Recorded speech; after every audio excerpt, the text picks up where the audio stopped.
So I hear you're now working at a clinic in some small village, taking it easy. In a tiny clinic like that, I bet you can't really do much. You're a doctor but can't save anyone, can you? The person I ran into at the university hospital I went to for reasons was a colleague from my student days. He talked to me as he was looking down on me. I work as a doctor in a clinic in a small village with a population of about 100 people. Indeed, I didn't have any great achievements, and he was probably better than me in skills. But apparently, he didn't know yet why I, who was like that, am now here at this university hospital instead of the clinic, and how our relationship will change in the future. My name is John Baker. I'm a workaholic, and before I knew it, I was in my mid-40s and still single. Ever since I was young, I was always sickly and weak. Especially my bronchi. I often had asthma attacks at the change of seasons and had to be hospitalized when it got severe. Being hospitalized meant I couldn't go to school or play. It was nothing but a painful time for me.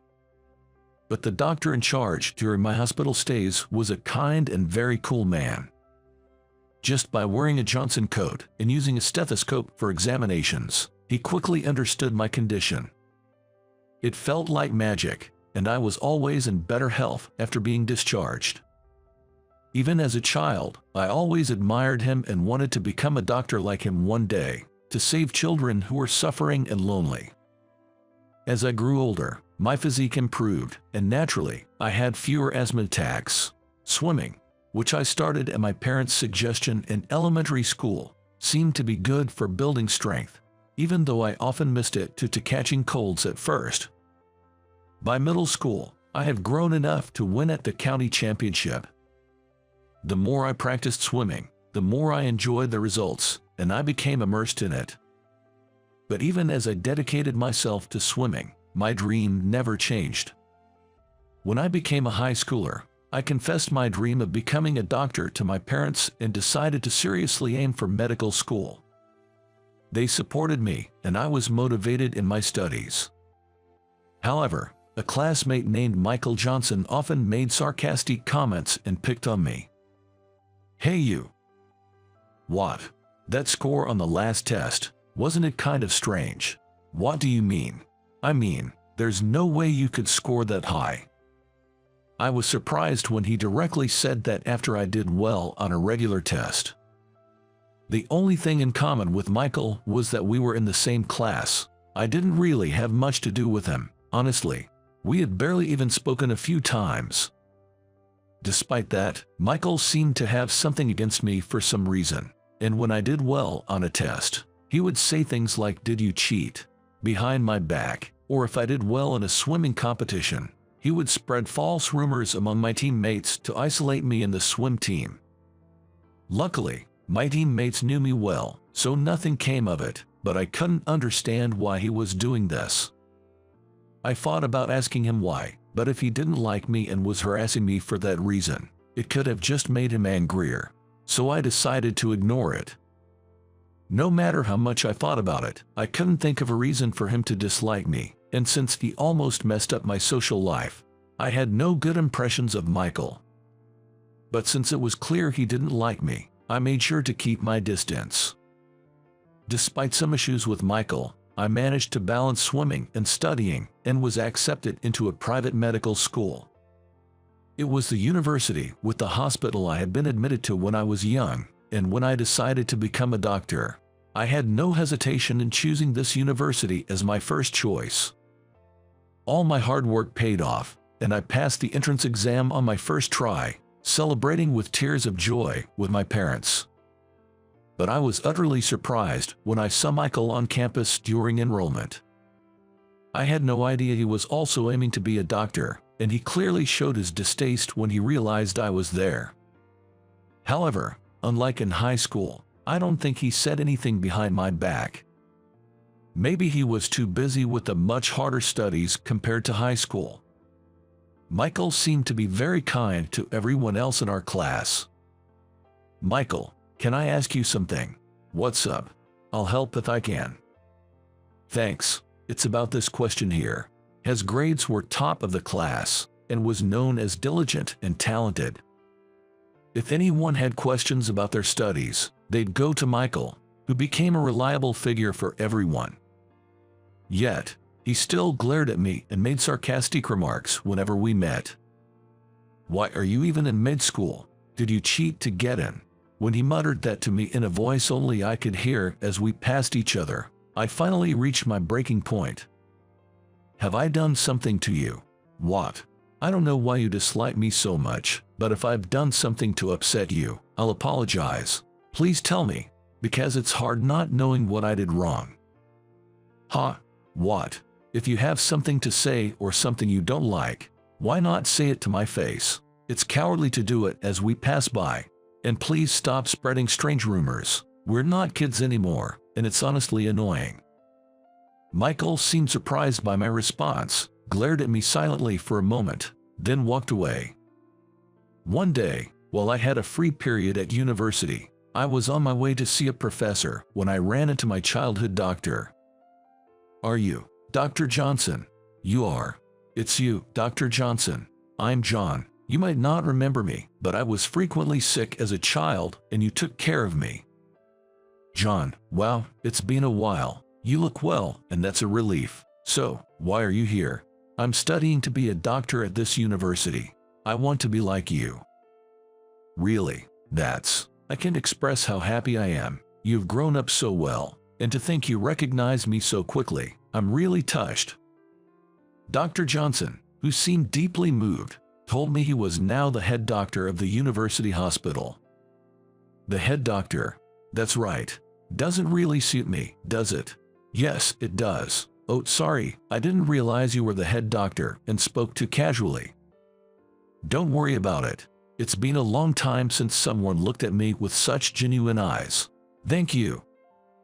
I hadn't been hospitalized since my health improved, so I was surprised and couldn't hide it when I learned Dr. Johnson had become the head doctor. "What brings you here today, Dr. Johnson?" "Oh, I was just heading back from speaking with a professor." "I see." As we were chatting, I heard footsteps from behind and a familiar voice saying, "What are you doing here?" I turned around and saw Michael.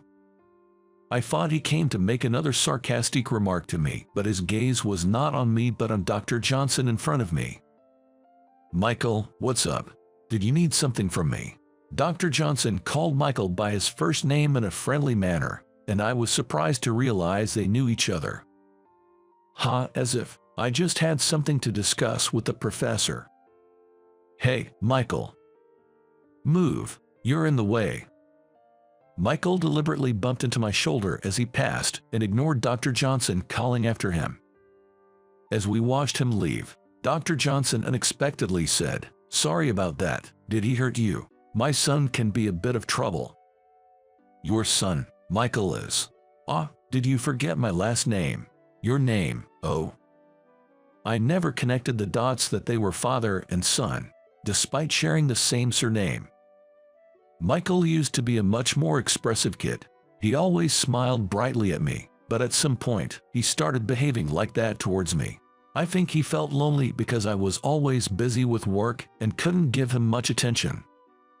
Dr. Johnson said this while looking as if he was still seeing Michael's retreating figure, his eyes filled with kindness. His expression was a mix of sadness and melancholy. Even though he wasn't crying, it somehow looked like he was.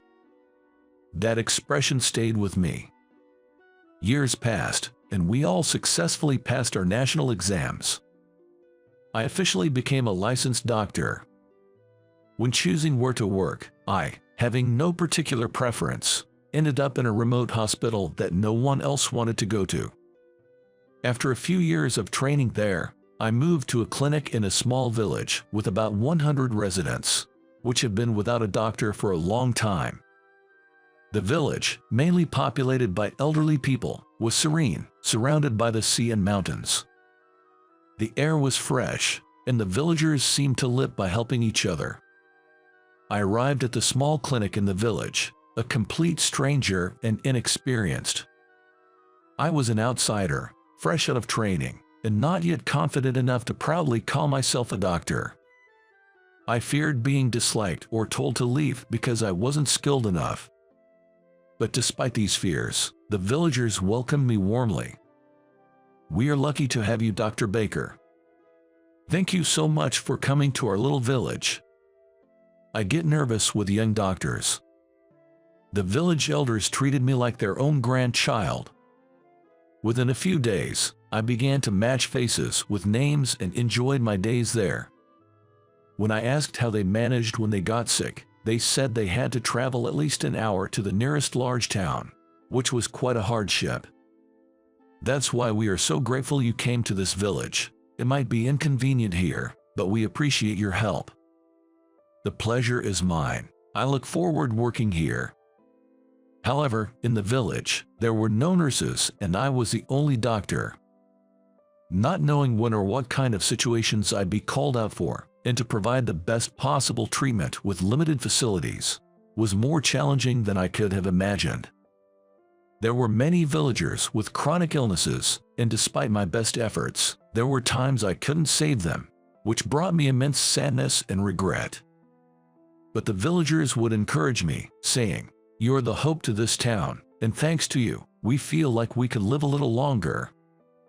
I couldn't perform advanced treatments same as big hospitals. I couldn't even do surgeries properly on my own. So, sometimes, there were things I just couldn't handle. I had to work with hospitals in bigger towns and refer patients there when necessary. But this made me think that there must be things that can only be done in this village. Experiences I can only have here. Growth that's only possible here. I decided to grow as a doctor in this village. With that in mind, I worked tirelessly. It was one day, about 20 years after graduating from university. I was visiting the university hospital I had been admitted to as a child, on my way back from a medical conference. As I walked through the hospital, smiling at the nostalgia of my vague memories, someone approached me. "You, aren't you Michael?" The person who looked at me with widened eyes was Michael, who seemed a bit aged. Perhaps due to our intense work, it seemed like we both had more gray hairs.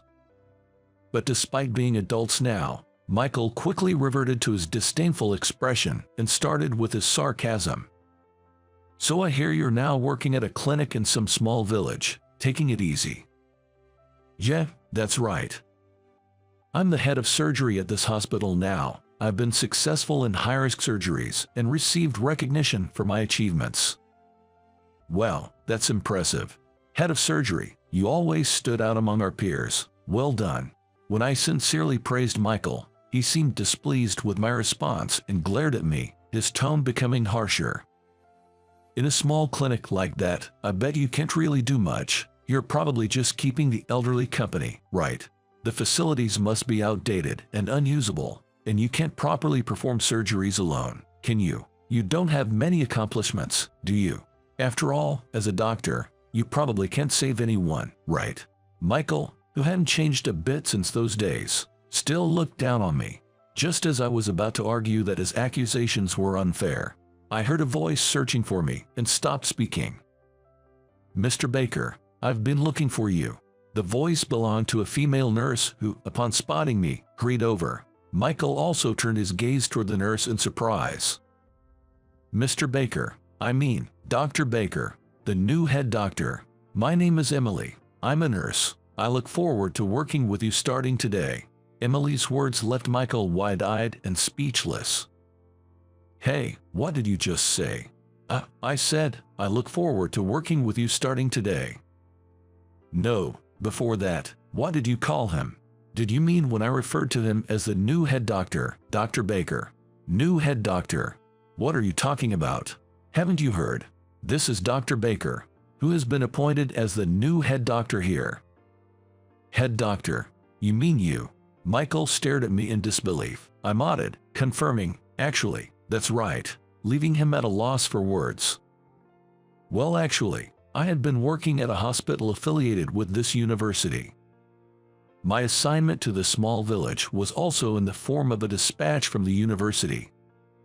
My contribution to regional medical development was recognized, and I was invited to become the head doctor. The clinic in the village already had a successor lined up, and we had been working together for about 3 months, so the transition was smooth. A nurse was also going to join the clinic, which would expand the range of treatments available and save more lives. I thought Michael, working in this hospital, knew all about it, but it seemed to be news to him. It was a complex feeling, but there was nothing I could do as I had been appointed.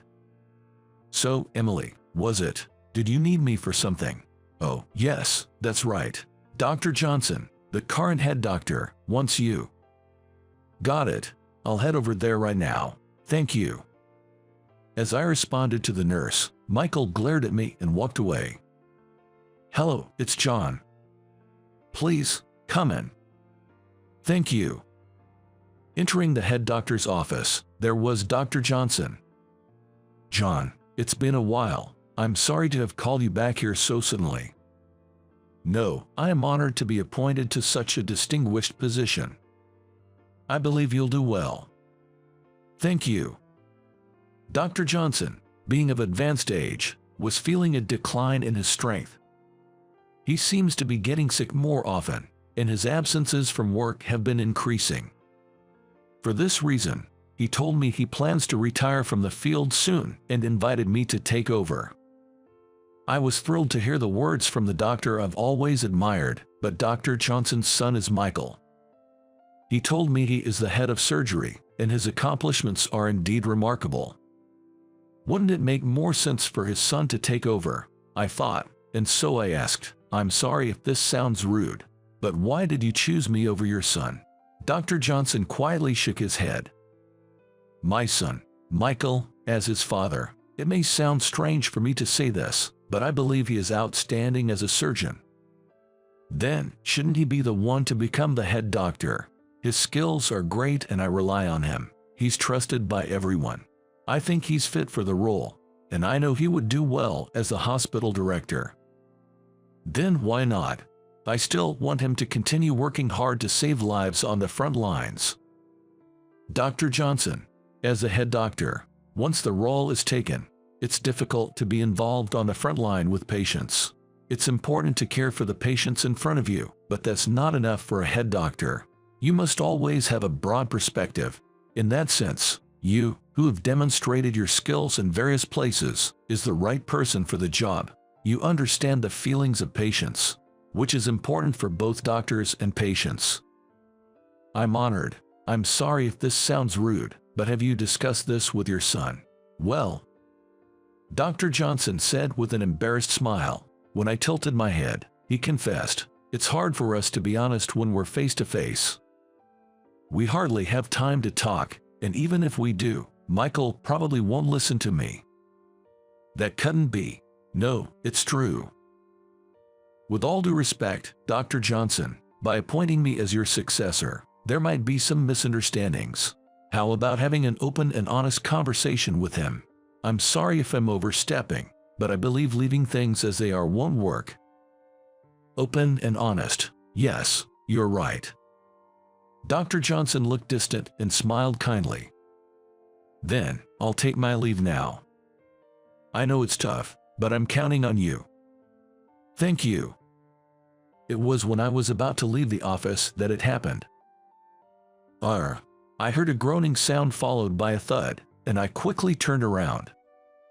Dr. Johnson, what happened? Dr. Johnson. Dr. Johnson had collapsed on the floor from his chair, unconscious. I borrowed a stethoscope nearby and placed it on his chest. Judging from his heart and breathing sounds, his condition didn't seem good, and I broke out in a cold sweat. Is anyone there? Someone, come quickly. I shouted from inside the office, and the nurse who had called me earlier rushed in. What happened? Dr. Johnson collapsed. It's urgent. Call someone. No, declare code blue. Hurry. I'm on it. The nurse frantically used the intercom to relay the message. Immediately, an announcement was made over the hospital's pass system. Code blue, near the west side of the 10th floor. All available staff, please respond immediately. Code blue. A hospital's cryptic term for an emergency. Some say Dr. Blue or something similar, but our hospital uses code blue. Now, all available doctors and nurses will gather here. Probably faster than searching for doctors to call them here. I soon heard footsteps, and the door to the head doctor's office opened. The first to rush in was Michael. His face was pale as he saw Dr. Johnson on the floor and ran towards me. "Hey, John, code blue, what's going on? It might be an acute aortic dissection. Prepare for tests immediately." "What? Get a stretcher here, now." "Yes, sir." I directed the arriving doctors and nurses for tests, and as soon as the stretcher was brought in, we began urgent procedures. The test results confirmed an acute aortic dissection, requiring immediate surgery to prevent the worst-case scenario. However, today was the day of a medical conference. Other surgeons, apart from Michael, were either attending it or already in surgeries and couldn't be called back immediately. "Michael, you're the only one I can rely on." I can't operate on my father. I don't have the confidence to save him." Michael was trembling, holding his head in his hands. I stood in front of him, holding his shoulders firmly.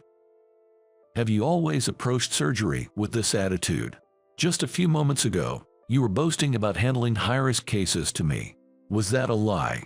"It's not a lie, but it's different with my father." "It's not different. Whether it's your father or a child, in front of you is a patient with an aortic dissection, right? You know best what will happen if we leave him like this, don't you?" I know that, but..." "No buts. Dr. Johnson just said to me that you're a skilled surgeon. I know how capable you are too. If you can't do it, then I will.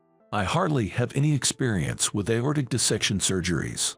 As I appealed, almost shouting, Michael seemed to awaken, his eyes regaining their focus. He shook off my hands, saying, "Don't be ridiculous. I can't leave it to you," and clenched his still slightly trembling hands. "I'll perform the surgery. We'll start an emergency operation right now. Prepare immediately." Relieved to see Michael regaining his usual demeanor, I watched as he gave instructions to the surrounding nurses. I was trying to calm myself down when I heard, "Hey, John. What's up? You, be my assistant in the surgery." "Me? If I'm not doing it, you will, right? Then at least be an assistant and watch my surgery closely." Michael said this in a dismissive tone, and I nodded, quickly getting ready. The surgery, filled with tension, ended in great success. Dr. Johnson recovered steadily. When I visited his room in the hospital, he tried to get up happily, but I stopped him just in time. "Thank you so much. I'm glad you were there. I heard you encourage Michael. Thanks to you, it looks like I can live a little longer." "Don't mention it. There's still so much I want to learn from you. We need you to stay healthy." "Haha, guess I can't kick the bucket just yet, but retirement was inevitable." "Dr. Johnson, that's not true." "No, I know my body best. I was lucky this time, but I don't know what will happen next. I know my time is limited." Dr. Johnson's smile looked somewhat sad. "Dr. Johnson, as a child, you treated me, and thanks to you, I have grown to be who I am today. You are my inspiration. I wanted to become a doctor like you, and that's what has driven me all this way."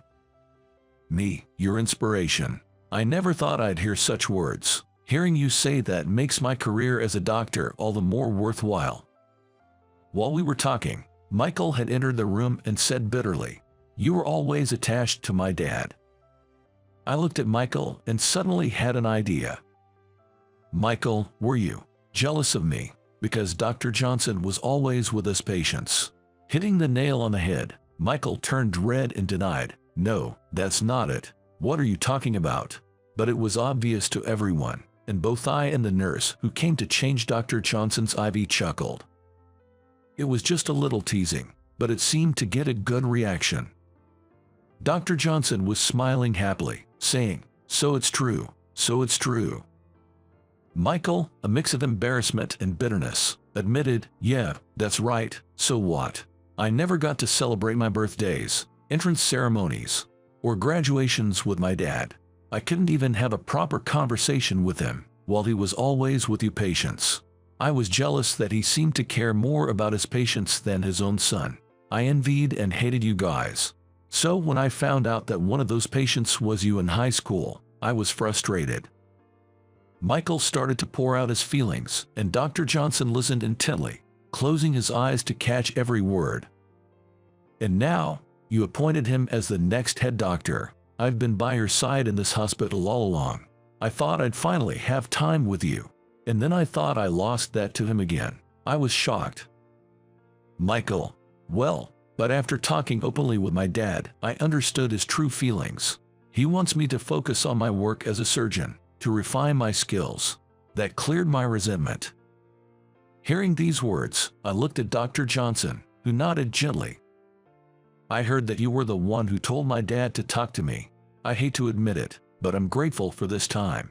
Thank you." Michael offered his hand, and I gladly shook it. Understanding the cause of Michael's long-standing resentment towards me was a relief. That moment marked the end of our long-standing grudges. Years have passed since then. As the head doctor, I'm involved in various daily operations. I manage this hospital, its branches across the U.S., the staff and doctors, financial aspects, and make the final decisions on patients' treatment plans. And it's only the tip of the iceberg. The list is endless. Having never studied management, there's a lot I don't know, but I'm managing with the help of my secretary. Despite preparing myself for a challenging role, actually being in this position is a daily race against time, and sometimes I regret accepting it. I remember the slower pace of life at the small village clinic and sometimes yearn to return there. But there are still areas without permanent doctors. Not only advancing medical care, but my duty also includes ensuring that existing healthcare services continue uninterrupted. Moreover, I aim to create a world where everyone can access medical care. It's important for us all to work together towards that goal. As the head doctor, I will continue to lead in dispatching doctors to rural areas. And someday, I hope to return to that village myself. That's what I thought. After Dr. Johnson's discharge, contrary to what I expected, he didn't retire but stayed at the hospital, handling tasks like health checkups that were within his capabilities. Though he had been discharged, his strength hadn't fully returned, and given his age, we couldn't predict what might happen.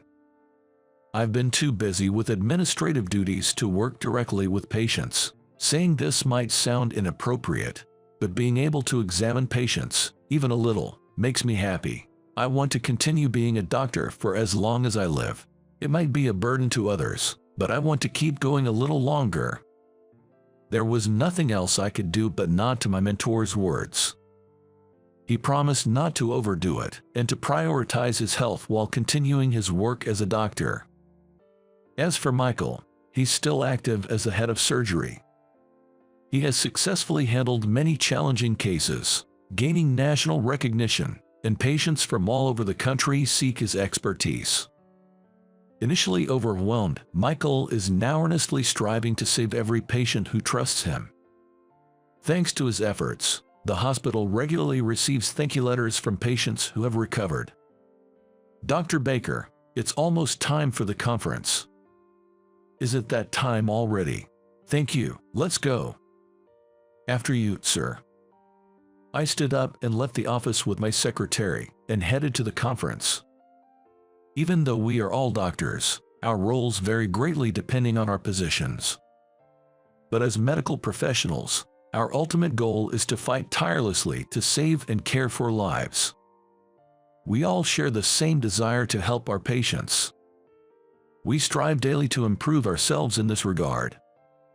Moving forward, I want to continue dedicating my efforts to protect people's health and save lives as a doctor. "Hello, Dr. Baker." "Hello, let's get started, shall we?" My name is Jake Harrison. I'm just an average office worker in my 30s, toiling away in the daily grind of commuting between home and work. Aging and getting tired seems inevitable, but one of the main causes of my fatigue is The influence of my boss, Mrs. Wilson. Mrs. Wilson is competent, beautiful, and look like a model. On top of that, she is an elite who's been promoted early due to her excellent performance. She's so perfect, people often joke that God must have mistakenly packed all the talent into one person when he created her. However, for some reason, she's tough on me. Jake, there was another error in your paperwork, wasn't there? I'm sorry. I'm not looking for an apology. I want to know why you made a mistake. Listen carefully to what people say, because I often make mistakes. I frequently get scolded by Mrs. Wilson like this. That kind of thing put extra pressure on me to avoid making mistakes, and as a result, I'm exhausted. Hugh, it's always so relaxing here. While saying so, I take a seat on a bench in a park.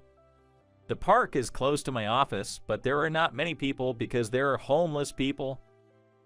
That's why I often take breaks here. It's my hidden retreat. Well, let's see how much I can get done today. After finishing my sandwich quickly, I took out some yarn from my bag. People might say it's feminine, but I've always enjoyed crafting. That's why I'm silently knitting here as a way to relieve stress. There's another reason I choose to knit here. Back again today, Jake. Hello, Joe. When I'm knitting, an old homeless man comes to sit next to me. This man is Joe. He's a friendly guy, a good conversation partner for me. People tend to shun him because he's homeless, but Joe doesn't mock me for knitting or call me feminine. He always listens to my stories. I started talking with Joe like this a few months ago. Actually, at that time, I was dumped by my girlfriend I wanted to marry. We had been together for 3 years, but one day she suddenly disappeared, calling me effeminate and disgusting. She had moved out, left me, and that made me so desperate. Even though we dated for 3 years, the way she dumped me was unbelievable. The woolen hat I knitted for her. In the end, I couldn't give it to her. Honestly, I thought about throwing it away. That's when Joe started talking to me. Are you really going to throw that away? Yeah, but would you like to use it? I plan to give it to my girlfriend, but I don't need it anymore. I must have had a devastated look on my face at that time. Joe listened to me compassionately. This encounter became the starting point, and Joe and I began to chat frequently in this park. He still treasures the hat I gave him at that time. He's a truly kind person. You seem even more passionate today. Yeah, you know what? I made a mistake again today. During the brief lunch break, talking to this old homeless man is my way of relaxing. Joe listens to my stories with interest, and I enjoy our time. But the fun time always ends quickly. Well, I'll be back. Don't make a mistake next time. As I packed up my knitting and handed Joe some snacks I had bought for him, I left the place. A few weeks later, I was assigned to go on an outside job with Mrs. Wilson. Mrs. Wilson is very efficient at her work and very popular with our clients. Honestly, I wonder if I'm really needed, but it seems like the reason is the luggage is heavy, so help me. I can't help it because my sales skills are lacking, but I was knitting in the park today, hoping that she would rely on me a bit more. Hello, Jake. Joe, hello. Sorry, I might not be able to stay long today. I have an outside job after lunch. That must be tough. As usual, he said to me in a relaxed tone. When I talk to him, I feel tension leave my shoulders, and I can relax. He may have once had a job where he had to talk to people. As I was thinking that, my phone rang suddenly. It was Mrs. Wilson. Jake, where are you right now? I'm at Cozy Park. That's perfect. Just decided to use my car for today's field job, so I'll pick you up. After Mrs. Wilson said that, I checked my watch. Indeed, lunch break was almost over. The timing was perfect. I was called by my boss, so I'll leave soon. Is it the scary boss you were talking? Don't say that in front of her. I saw Mrs. Wilson car stop at the entrance of the park. I'm sorry, Mrs. Wilson, for picking me up. It's on the way, so it doesn't matter. I didn't know there was a park here. Mrs. Wilson stared at me in the park and froze. To be precise, she was looking at Joe, who was behind me. D-Dad? Huh? Mrs. Wilson ran up to Joe and hugged him. I've been looking for you. I was so worried. Jake, who is this beautiful person? Huh? Looking at the clueless Joe, Mrs. Wilson was frozen. I told Mrs. Wilson that he has amnesia. Knowing the fact, Mrs. Wilson seemed to be shocked. No way. Dad, did you forget about me? Are you sure you're not mistaken? I can't believe I have such a beautiful daughter. You're not mistaken, because those gloves, they were made by Mom. Saying that, Mrs. Wilson was teary-eyed. Come to think of it, Joe always wore those ragged gloves. Even though they were worn out with holes and missing fingers, it was something he had worn since he came here. He seemed to cherish them. Mrs. Wilson asked Joe several times, but Joe just tilted his head. It wasn't getting anywhere like this, so I decided to leave the park with Mrs. Wilson for now. It was time for work after all. During the field job, we were silent all the way. Mrs. Wilson, who never put personal feelings into her work, is strict but handled things professionally until the work was over. But as soon as the field job ended and we arrived at the parking lot, she burst into tears, perhaps unable to hold it in any longer. All alone, she muttered softly, Dad, was it so traumatic that you forgot? She looked so pitiful. Mrs. Wilson, if you're okay with it, I'll listen to you. I said this more as a consolation, but it seemed Mrs. Wilson had wanted someone to listen, and she slowly began to talk about Joe. No, about her father, Mr. John Wilson. The Wilson family was a bit wealthier than the average family. Mr. John was a school teacher, and his wife was a nurse. However, when Mrs. Wilson was just starting her career, her mother passed away suddenly. She was involved in a traffic accident, it seemed. Dad loved Mom so much. After she passed away, he quit his job and secluded himself all the time. At the time, Mrs. Wilson, who had already moved out of the house, would check on her father in between work. But as it got busy, she couldn't go home often and couldn't get through on the phone. When a worried Mrs. Wilson finally returned home after a long while, Mr. John was gone. I filed a missing persons report, but he couldn't be found. If I had been by his side, this wouldn't have happened. It seemed like Mrs. Wilson had been blaming herself for her father's disappearance until now, and she cried sorrowfully. Seeing that also hurt me, and I wanted to bring Joe home. But Joe didn't react very well to Mrs. Wilson, and even if I took him home in his current condition, he would likely return to the park. Including getting him examined at a hospital, the hurdles are quite high. Dad, if we return home, will he remember something? Even if he doesn't remember, at least I want to take him to the hospital. Mrs. Wilson, as a daughter worrying about her father. I thought, and then came up with a good idea. Hey, Mrs. Wilson, let's knit. Knit. Joe. Mr. John is a really kind person. The reason I first became friends with him is because he spoke to me when he saw me knitting. He also cherished his gloves, so if you give him a gift, he might be interested and listen to you. Joe always seemed to have an interest in knitting. Then Mrs. Wilson also said optimistically, my mom used to knit a lot. He might vaguely remember that. However, she looked down a bit. But I've never knitted before. It's okay. I'll teach you. Jake, thank you. I'm sorry you had to see me like this. Mrs. Wilson smiled weakly. She seemed a little worried, but it seemed like she wanted to do something for her father. Looking straight at me, she asked, could you teach me how to knit again? Yes, of course. And so I found myself teaching Mrs. Wilson to knit. However, there are only a few places where Mrs. Wilson and I can practice together. We can't go to her house, so we decided to knit in the car. Could you take that thread? Like this? Yes. Now put it through that loop. Oh, it's not going in well. Should I push it further in? Well, no, don't pull the yarn like that. But things weren't going smoothly. I think we had this kind of conversation about 5 times. Mrs. Wilson is very capable at work, but turns out she's actually incredibly clumsy. When the idea of knitting came up, it made sense that she might look down. I honestly thought it would be a long haul, but that's our relief boss, Mrs. Wilson. Apparently, she practiced at home, and before we knew it, she was getting the hang of it. She was using the most basic stitch, and it was pretty rough, but still, she kept at it for several months.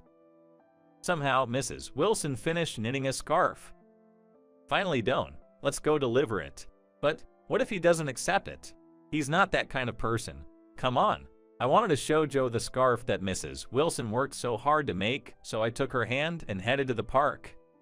I used to come to the park quite often, but this was Mrs. Wilson's first time since that day. When Joe saw us, he said in his usual calm voice, "Oh, isn't it Jake? You're not alone today." "Go ahead, Mrs. Wilson." "I know." With a bit of nervousness, Mrs. Wilson looked straight at Joe and offered him the scarf. "Dad, it honestly makes me so sad that you've forgotten me. But I was so relieved to know you're alive. I won't even ask you to come back to home, but I don't want you to catch a cold. I made this in the same color as the scarf my mom used to wear often. It's not as good as hers, but I'd like you to accept it." While telling her heartfelt feelings as a daughter, Mrs. Wilson gives the scarf towards him with a smile. Mrs. Wilson's mother was good at knitting, and this time Mrs. Wilson had made a scarf with a design similar to the one her mother often wore while she was alive. It was filled with Mrs. Wilson hoped that it might jog his memory a bit. Joe accepted the scarf and said, "It's warm. I wonder why. I feel so warm here, just looking at your smile. I wonder why. I'm in tears." Joe said that as he wrapped the scarf around his neck, touching his chest and shedding a single tear. I wasn't expecting his memory to miraculously return just because of a scarf, but it seemed to have kind of triggered it. After that, he started going to the hospital with Mrs. Wilson, my boss. We're not sure if his memory will ever fully return, but it's said to promote Joe's health and social recovery. He didn't want to be hospitalized, but recently Joe has stopped going to the park and has started to return to Wilson's family home. Perhaps it's because of these positive progress that Joe has started to occasionally remember his own name, which made both Wilson and me happy. By the way, he still has the scarf I gave him, and he wears it alternately every day. Thank you, Jake. It's all thanks to you. And so, I returned to my usual routine of knitting in the park. On that day, Wilson came and sat next to me. Wilson stands out in a good way at the office, so I appreciate being able to talk with her in the park. I'm grateful, but ever since that knitting, Wilson has been acting much more casual with me. I guess we've gotten close, but to me, Wilson is too attractive, and it makes my heart race. What am I doing at my age? I feel so pathetic. You're the one who put all the effort into knitting, Mrs. Wilson. I didn't really do much. Teaching me to knit wasn't a big deal to you? Well, haha. I gave her a smile as I stuffed my mouth with a sandwich. Through our interactions, I've come to understand that Wilson tends to be stern with those she has high expectations of at work. She had high expectations of me too, which is why she apologized for being so strict. So, Jake, would you like to have dinner with me sometime? To thank you also. Really? I was taken aback by her unexpected suggestion, but Wilson laughed and said, "Of course, or you don't want to have dinner with me? I'll go. I would be honored." I jumped at the chance, which made Wilson laugh again. "You're honest. Can we exchange our contact?" "Yes, I just realized I don't know your contact, Mrs. Wilson." "Call me Sophia. Register me as that, Jake Harrison."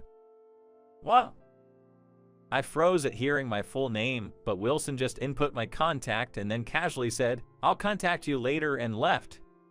Wilson, she knew my full name all along. It makes me happy and can't help but grin.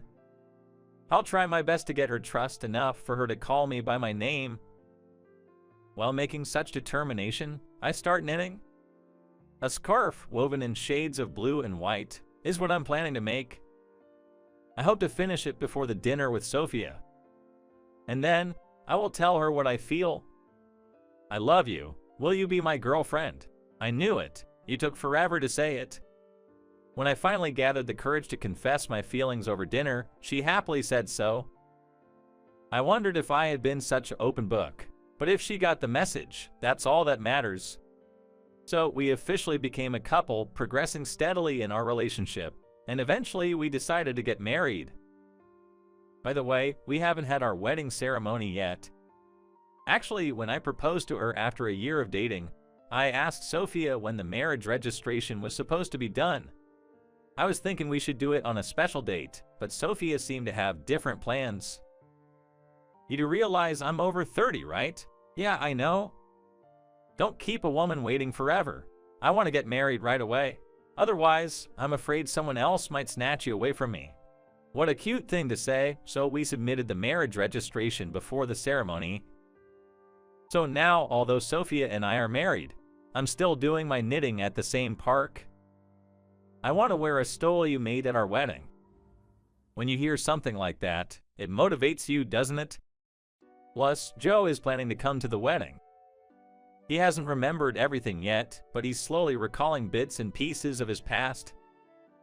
I thought our wedding might serve as some kind of trigger, but he seemed unsure, asking, am I even supposed to be there, with an anxious look on his face. So to ease Joe's worries, I'm planning to gift him something I've knitted too. According to him, the things we've knitted have been like good luck charms to him and have been really reassuring. What color should I go for? Imagining my future bride, I pick up my yarn again today.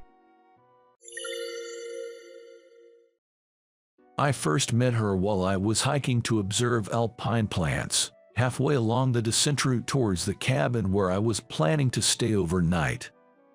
She was crouched at the side of the trail, looking unwell. She appeared to be in her late 30s, and she was radiant yet somber, a young widow. Again this week, seriously, my name is James, but around here, they call me Michael Thompson. I work as a researcher of alpine plants at the county museum.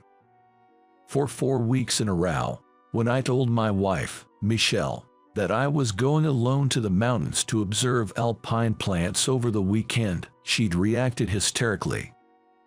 It's part of my job, Michelle, there's nothing I can do about it. Back in college, I was part of the athletic club and was invited to go hiking by a senior member.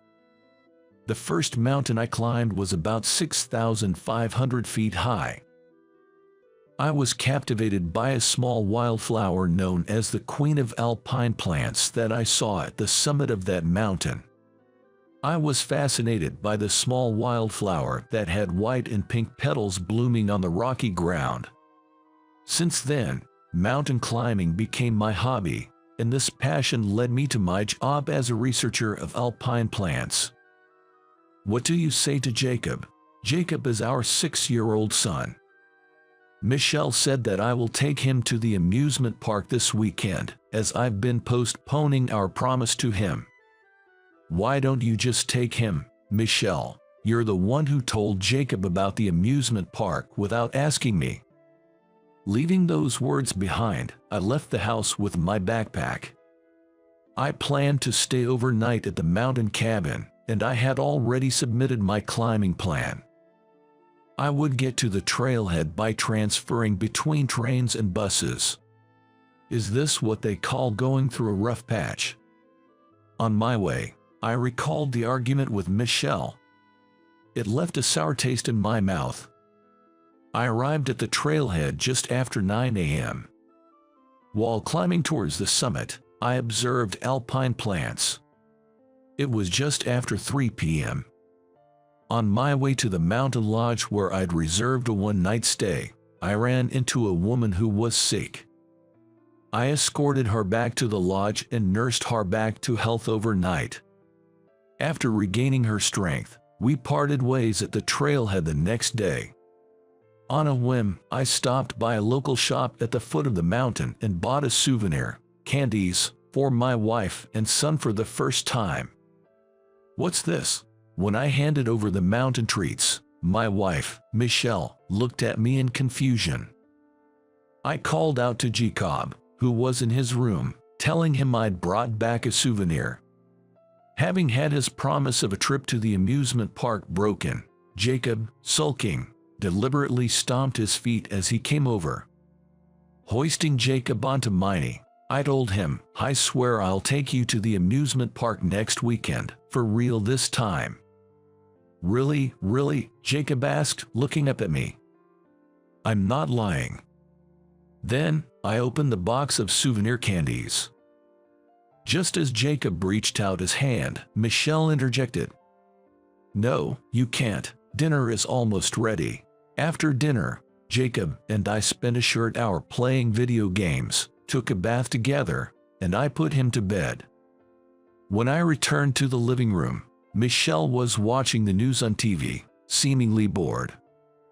"How about it, want a beer?" I took a can of beer out of the fridge and offered it to my wife. "What's gotten into you? Playing the doting dad all of a sudden, and now trying to be the loving husband." I grabbed 2 glasses and sat down across from my wife. Pouring the beer, I raised my glass for a toast. "There's something I want to tell you. Something I need you to hear." Michelle took a sip of her beer and looked at me. I told her about the woman I met on the way to the mountain lodge, who was in poor health. I thought to myself, she's taking the mountain too lightly, dressed in casual clothes like that. But I couldn't just leave her there. So, I talked to the woman. Whether she was on a tour or lost from her group, she only replied that she came alone. I didn't tell Michelle this, but I was reminded of the look on that woman's face when she looked up at me after answering my questions. With her glossy hair tied back and a certain melancholy in her eyes, I was captivated by her. And then I had a thought. Alpine plants possess a unique beauty. The higher the altitude they inhabit, the more I perceive their beauty to intensify. I've wondered why this is, especially considering the harsh natural conditions of these high-altitude areas. After all, plants such as flowers perpetuate life by enabling the pollen from male flowers to fertilize the female flowers. This process necessitates the assistance of wind and insects. Wind is a force we can only leave to nature, but insects we can attract. Hence, flowers bloom. The fragrance and beauty of the bloomed flowers serve to attract insects, enlisting them in the process of pollination. I sensed something similar in her, the woman I encountered on my descent route. An allure that draws men towards her unconditionally. She said climbing in such light attire and getting sick, it's a nuisance, really, causing such a commotion. It's totally true. I considered taking her to the mountain cabin where I was supposed to stay. However, it was nearly an hour's walk from where I found her to the cabin, even just for me alone. "So, what did you do?" my wife asked with keen interest. "Well, I recalled that there was a refuge cabin much closer," I replied. A refuge cabin is a mountain hut available for free to anyone encountering an emergency, such as bad weather. Most refuge cabins are unmanned, with no resident caretakers. And because they're free, some climbers use them as planned accommodation, even when it's not an emergency, which is allowed. I continued my story to my wife. Carrying the woman I'd found on the mountain trail, I walked for about 20 minutes and arrived at the refuge cabin. Along the way, the sky had turned ominous, the wind was picking up, and large raindrops began to fall. The cabin was empty. "Well, looks like we're imposing ourselves here tonight." She nodded, arms wrapped around herself. Looking at her, I saw her lips trembling, tinged with purple. "Cold, isn't it? That's what happens when you climb a mountain rest like that." I offered her my mountain jacket that I was wearing. When you go mountain climbing, it's basic to layer your clothing. That way, if it's hot, you can take layers off. If it's cold, you can put them on. Even when I tried to explain the basics of mountain climbing, she was miles away. Then I contacted the mountain hut I had booked, explained the situation, and said we would be staying in the emergency shelter that night. "So what? You're telling me you two were alone together until morning?" Silently, I nodded in response to my wife's question. And then, my wife, Michelle, spat out the words dismissively. "I had brought food, drinks, and cooking utensils to the mountain hut we had booked because we planned to stay without meals. It was a bit scarce for 2 people, but I cooked dinner anyway. The menu was a classic instant curry. Still cold, I asked her, even though she didn't touch the curry I had made.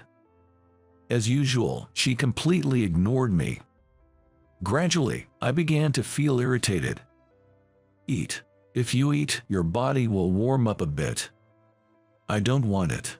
I thought she was finally reacting, but this was all she said. Still, her gloomy tone made me feel something was seriously wrong. I don't know what happened, but I sternly said to her, if I hadn't come by, your life might have been in danger. You shouldn't underestimate the mountains. But she just turned her sorrowful profile away from me and remained silent, not trying to speak. I thought I couldn't handle this anymore, so I figured all I could do was let her sleep. Did she not touch it after all? The curry you made. Yeah, she didn't eat it, I told my wife, as I grabbed another can of beer from the fridge. As night fell, the rain and wind became stronger. The sound of rain hitting the windows was loud, and drafts blew in from various spots of the hut. While looking out the window, I asked, "How do you feel? Has it improved a little?" I thought she wouldn't respond, but then I heard her voice, as thin as a mosquito's. "If I lie down like this, by morning, I might." Surprised, I turned to look at her. She was wrapped in the mountain jacket I had lent her, covering herself from head to toe. Once again, I turned my gaze back to the window. Then I muttered, "It feels like I'm stranded in the middle of a storm." Suddenly, I heard the sound of the mountain jacket rustling. I looked at her. She was sitting half upright, staring straight ahead, frozen in place. "Oh, a storm, really? Not at all on the side?" My wife chimed in. "Guess so. They're just the mountains." I answered, and my wife urged me to continue the story with a so. Afterwards, I got into my sleeping bag, but I was having a hard time falling asleep.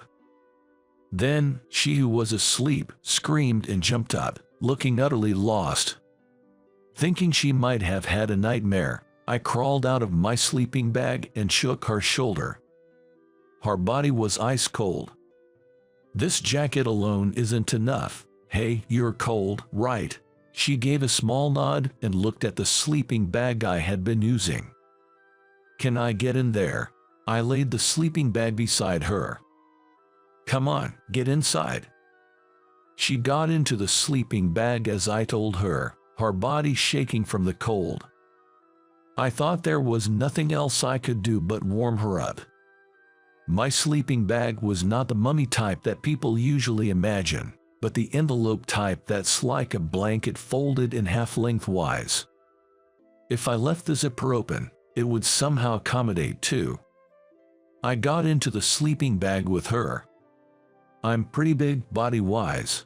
I hung half my body out of the sleeping bag and moved closer to her. She also snuggled up to me. "It's warm." My wife, Michelle, slammed her beer-filled glass onto the table. With that force, the beer splashed out. "What? With a woman you barely know? You're telling me you spent the night with her?" "Yeah." My wife, Michelle, filled with jealousy, trembling with rage, glared at me. "Easy there, she's practically sick. Don't jump to conclusions." Even as I said this to my wife, I remembered the words of the woman that had made my heart skip a beat. "Warm, come closer." She began to speak softly as she nestled up to me in the sleeping bag. She had lost her husband in a mountain accident that had occurred on this mountain about half a year ago. She didn't know what to do next and, in despair and pessimism about her future, she decided to enter the mountain to follow her husband's footsteps and take her own life. But I couldn't do it. I don't have the courage to live on, but I also didn't have the courage to end it here. As she buried her face in my shoulder, I told her, "Your late husband is probably saying it's too early for you to join him. That's what I believe." I see. Michelle grabbed a tissue and started cleaning up the spilled beer on the table. I recalled the woman who had cried incessantly in my arms. The sensation of her body as she gradually regained her body heat. "But are you sure that's all there was to it?" Michelle asked, peering into my face. I said, "Don't overthink it." Seeing my unsettled reaction, Michelle flashed a mischievous smile. She then headed to the fridge to get another beer and said, "You know what they say about men. When they have something to feel guilty about, they suddenly become nice." She said that my uncharacteristic actions, like buying souvenirs from the mountain I never bought before or becoming a suddenly understanding father, were evidence of my guilt. As she said this, Michelle poured beer into my glass. She then smiled sweetly at me. It seemed that Emily's mood had improved. "You know, I spent the night thinking about this with her. What would happen to you and our son if I had an accident on the mountain?" "Stop it, don't even joke about such a thing." But it wasn't a joke or a lie. I had spent the night with her, seriously considering what would happen to my wife, Michelle, and our son, Tyler, if something happened to me. What if I go first? Would my wife and son even shed a tear for a man like me, a husband like this, a father like this? I pondered. That's why I decided to change my ways. "I wonder how long that'll last," was my wife's skeptical response. The next weekend, I finally fulfilled my promise to my son to take him to the amusement park. I also cut down on my hiking trips. Then, several months later, one evening after dinner, as I was playing games with my son in the living room, my wife, having finished the dishes, suggested, "Hey, next time you go hiking, can Sean and I come with you?" Yeah, sure." Beside me, Sean started making a fuss about how he wanted to go. Why didn't I think of that before? I was at a loss for words. "All right, let's go." For this trip, I chose a beginner's trail and took my wife and son hiking. At one point on the trail, my wife stumbled over a rock and lost her balance. I caught her, and she buried her face in my chest, exclaiming, "This is quite tough." While I held her like that, Sean teased, "Daw, you two are so lovey-dovey." We quickly let go of each other. "We're almost at a rest cabin. Let's take a break there." The cabin was manned with a toilet and a shop. There were a few other hikers resting there. As I walked towards an open seat with my wife and son, I stopped dead in my tracks when I noticed a woman among the other hikers. My wife asked what was wrong. "It's her, the woman I told you about." "Wait, is she the one you shared a sleeping bag with?" I found myself nodding before I tapped my wife's forehead with my index finger. She chuckled and followed my gaze to the woman. She, too, noticed us. She quickly stood up and bowed her head towards me. And then she noticed us, too. She quickly stood up and bowed her head toward me. Then, she spoke to the man sitting next to her. After which, that man stood up, looked at me, and walked over. "I'm her brother-in-law. Her husband, my younger brother, died. I wanted to thank you for the help you gave my sister-in-law at that time." I was urged by him to step outside. Meanwhile, she approached my wife, and they sat down together. According to her brother-in-law, they had just marked the first anniversary of her husband's death. They took that opportunity to visit this mountain, the site of the accident, to pay their respects. Since my brother passed away, she had been withdrawn. My wife and I were concerned, but he never anticipated she would be so desperate as to think of following her late husband. "If it weren't for your help, I might have lost her, too." With that, he deeply bowed his head to me. After descending the mountain and getting on the return train, Sean, exhausted from the climb, fell fast asleep. What did you talk about with her? I asked my wife as I stroked Sean's head. Just a normal chat between two women. So what did you talk about? My wife sang a little tune, teasing me. I wondered if she had questioned her about that night at the shelter. Of course, I had nothing to feel guilty about. But I was curious. Hey, tell me. Do you really want to know? My wife grinned at me. Then she spoke. She said you blushed, even at your age, when she asked you to come closer. I remembered that moment, and with no words to return, I just averted my gaze. She apologized for making such a shameless request. She said you were as nervous as a high schooler. My wife laughed out loud at that. I ended up laughing along with her. Our laughter woke up Sean, our son. Sorry for waking you, buddy. You can go back to sleep. You're not cold, are you? I said to him, and my thoughts drifted to her. Just like an alpine flower, you are beautiful. Surely you'll have wonderful encounters ahead. I wish you all the best, just like us, right now. I hope you enjoyed this. Your subscription to our channel really motivates us to create more content. See you in the next video.